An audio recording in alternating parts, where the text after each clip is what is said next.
Delegate Bagby, thanks for being on the Randy Wilson podcast today. Please share with us, why are you running for Congress? Well, Randy, I know this might shock you, but I'm going to tell you why I'm not running for Congress. I'm not running for Congress because after long thought, prayer, I know people say that a lot, but this has been a rough couple of weeks after losing Congressman McClellan. And I thought about the work that we had done together, the work I've done as a chair of the Black Caucus, the work I've done with Jennifer McClellan as my vice chair of the Virginia Legislative Black Caucus.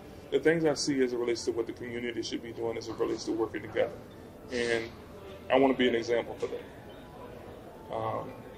You have two strong-willed individuals, lock and jaw on a piece of steak, as people may see it. And if no one gives, we continue to be crabs in the barrel. And so I want to be an example that sometimes you have to sacrifice for the greater good. And so I am going to be stepping out of this race, putting my full support behind my vice chair, Jennifer McClellan. One of the things that has really torn me as we went through this process is how folks pick sides. We're really on the same side. For example, I've had people tell me, what has Jennifer McClellan done for our community? Well, I've sat there with her. We've worked on legislation, press releases, communications, activities in the community, saving churches. We've done that work together. And I don't want this to be divisive. Folks on her side said, what has Lamont Bagby done for our community? And it's the same thing. We've done that work together. And so, in the spirit of Donald teaching, who mentored me, who's done a lot for a lot of the leaders in this community, I'm going to do what's in the best interest of the greater good. Wow. You're welcome.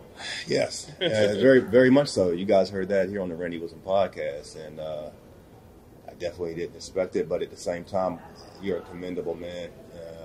And so I expect you to always make the right decisions for our community.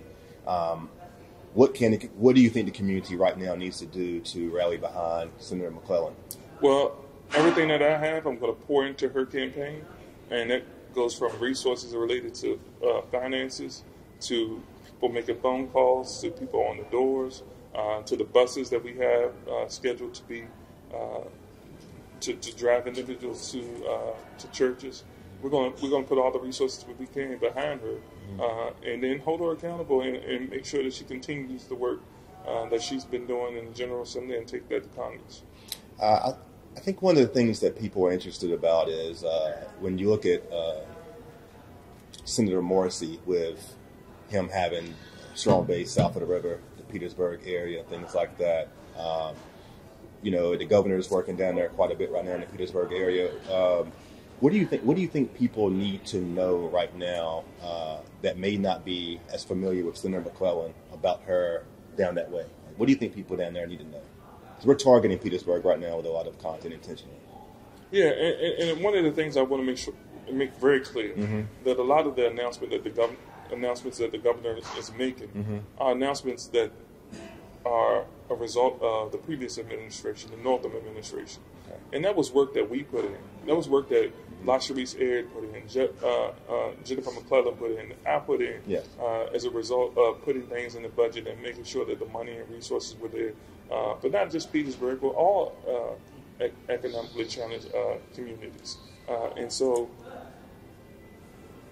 I'm anxious to see what the governor's introducing this budget today. I'm anxious to see what's in it. But not just Petersburg, because we don't want just to say we're targeting one community. We want to make sure that all communities, from the south to the east, to the west, north, whatever. We want everything from Bristol to Virginia Beach, from Fairfax to Roanoke. We want to make sure that everything is covered as it relates to resources for those individuals that are most vulnerable. For those who don't know about the 4th District, it's a pretty big district. Can you tell me what all area does that cover? It covers from sort of the Henrico, northern Henrico, all the way down to the North Carolina border. For those people who are going to get out to vote, I think there's how many precincts? There's 4 or 5 different locations. Can you please let them know where they can go vote at on Tuesday? Well, I can't name all the locations. That's one of the challenges. They actually just added 2 locations, so there's 7 locations now. Okay. And so I would just encourage individuals to go to the CD4 website or Jennifer McClellan's website to make sure they get all the information. And the news outlets are doing a great job of making sure that information is out there. But I don't want to name all 7 because I frankly couldn't name all 7. Well, sir, I know you on a short schedule. We're here at the Jefferson Hotel. I got Johnny on the shot, put the video together. Thank you for taking some time to speak with us. Yeah. It's an honor. And Amen. you a friend. Thank you.